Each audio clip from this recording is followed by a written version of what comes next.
exhibit explores country music's outlaws, poets and pickers. In this May 25, 2018 photo, a visitor to the Country Music Hall of Fame and Museum in Nashville, Tennessee, views of the outlaws.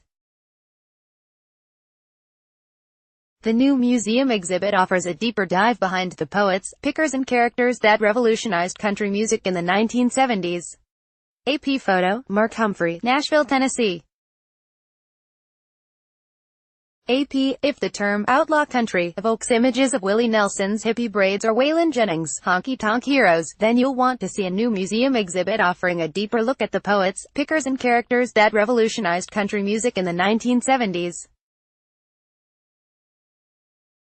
In the more than 4 decades since Nelson left Nashville in 1970, the term outlaw has become a profitable way of branding the scene that stretched from recording studios in Music City to hippies and rednecks in Austin, Texas. But for the artists that experienced it firsthand, the movement was less about breaking laws and more about pushing back on traditional production techniques, wresting creative control from their labels and turning their focus to songcraft. All of the main characters in the outlaw movement were poets, or if not, had the poet's soul, said Rodney Crowell, the Texas-born singer-songwriter who came to Nashville in the 70s. The Outlaws and Armadillos, Country's Roaring 70s, exhibit at the Country Music Hall of Fame and Museum, which opened last month and runs through 2021, features never-before-seen photos and interviews with iconic musicians from the era, unique memorabilia, instruments, stage costumes, original artwork and concert posters, as well as special programs and speakers.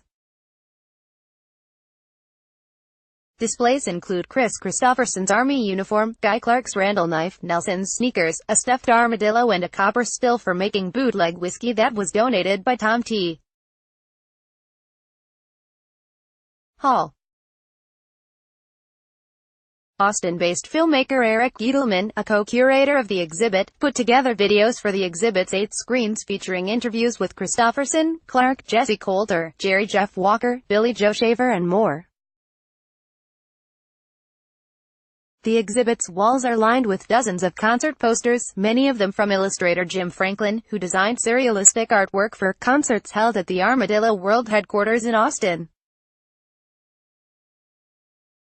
Austin was grounded in red dirt Texas music, but there was also psychedelia in the air, said Peter Cooper, one of the museum's curators. The exhibit also emphasizes how radio station KOKA-FM and the longtime public television program Austin City Limits both helped promote the progressive country sounds. It was hippie girls and pot and endless places to play music live, Crowell said. It was freedom from the constraints of the recording studio and 3-hour sessions. One iconic record of that period was a concept album dreamed up by Bobby Bare and Shel Silverstein, the Chicago-born poet, illustrator, author and songwriter. Bare was given carte blanche to come up with his own ideas in the studio and he wanted something different. I tried to get all the great songwriters in Nashville to write me a great album with a thread going through it that all made sense, rather than just an album full of rejects that didn't make it as a single. Bare said. Bobby Bare sings lullabies, legends and lies, featured Silverstein's characters, a vein of irreverent humor and a recorded laugh track. The reverberations from the album shook up Nashville. It was tremendous, Bare said. It got everybody's attention. At the same time, Jennings took the helm as a co-producer on his own albums, working with songwriters like Shaver to craft soulful, defined country rock anthems that would come to define the outlaw image.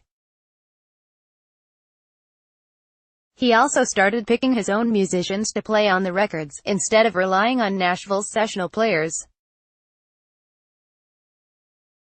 Nelson's records with Atlantic in the early 1970s were also turning the tide, especially his own concept album, The Red-Headed Stranger. Crowell, the Grammy-winning singer-songwriter who is also included in the exhibit, spent his early days in Nashville being mentored by songwriting giants such as Townes Van Zandt and Clark and his wife Susanna. He didn't realize the impact those writers had on changing country music until he went to Nelson's 4th of July picnic in 1974. An estimated 25,000 people had gathered at the Texas World Speedway to see Nelson, Jennings, Van Zandt, Leon Russell, Walker and Kinky Friedman.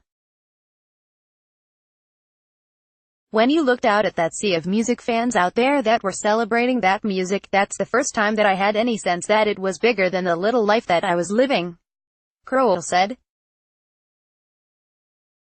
But the outlaw movement was short-lived. Wanted, The Outlaws featuring Nelson, Jennings, Coulter and Tommel Glazer, became a platinum-selling album in 1976.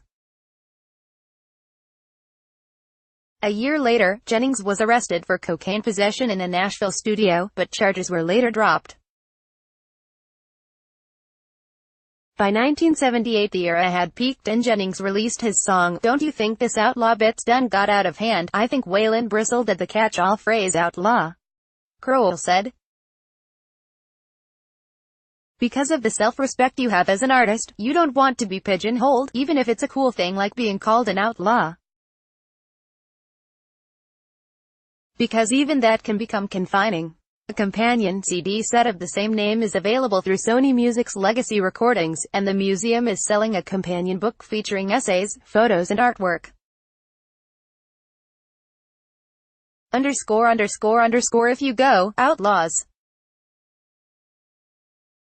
Open daily 9 a.m.-5 p.m.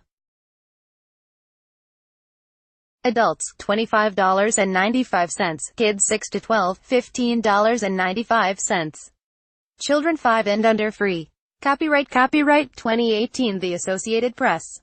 All rights reserved. This material may not be published, broadcast, written or redistributed. Advertiser content.